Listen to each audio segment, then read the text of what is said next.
अब निकलेगी चीन की हेकड़ी। आर्थिक मोर्चे पर घेरने की हो रही तैयारी। महाराष्ट्र सरकार ने दिया चीन को झटका। 5,000 करोड़ के चीनी करार रोके। गोवा में भी चीनी कंसल्टेंट कंपनी को हटाने के संकेत।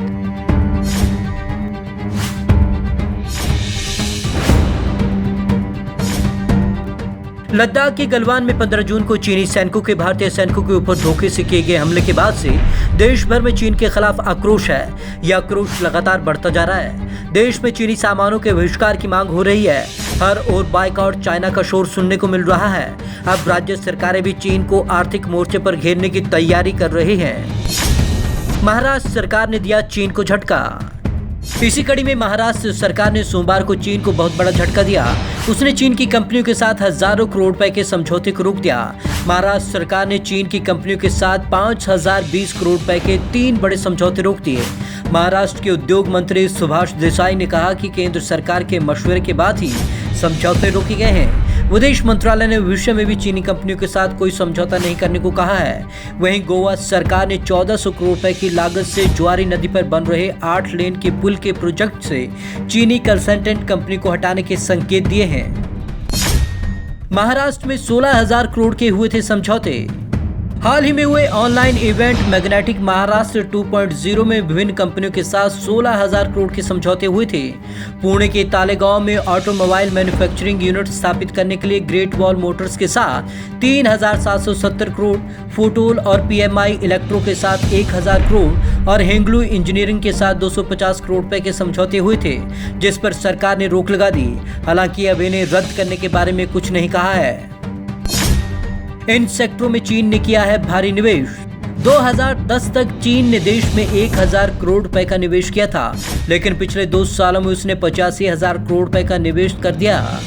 चीन ने infrastructure, consumer goods, automobile, real estate और एनर्जी सेक्टरों में भारी भरकम निवेश किया है।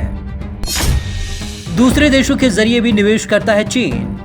भारत में टेक्नोलॉजी सेक्टर में चीन के कुल निवेश का अंदाजा लगाना मुश्किल है, क्योंकि कई निवेश हांगकांग, सिंगापुर या किसी तीसरे देश के जरिए हुए हैं। उदाहरण के लिए शाओमी चीनी कंपनी है, लेकिन भारत के सरकारी आंकड़ों में इसका जिक्र नहीं है, क्योंकि शाओमी की सब्सिडरी कंपनी ने सिंगापुर से 3500 करोड़ रुपए का निवेश किया है। टेक्नोलॉजी सेक्टर में सबसे ज्यादा निवेश भारत में सबसे बड़ी डील फुसान ग्रुप ने की थी। इसने साल 2017 में ग्लैंड फार्मा में 8,284 करोड़ रुपए में 74% हिस्सेदारी खरीदी। इसके अलावा अधिकतर निवेश टेक्नोलॉजी सेक्टर में है। 2017 में ई कॉमर्स और फिनटेक सेक्टर में स्टार्टअप में चीन ने 53,200 करोड़ रुपए लगाए। 30 बड़े स्टार्टअप में से 18 में लगा चीन का पैसा। देश में 75 से ज्यादा कंपनियों में चीनी निवेश है। 30 यूनिकॉर्न यानी कि बड़े स्टार्टअप में से 18 में चीन का पैसा लगा हुआ है।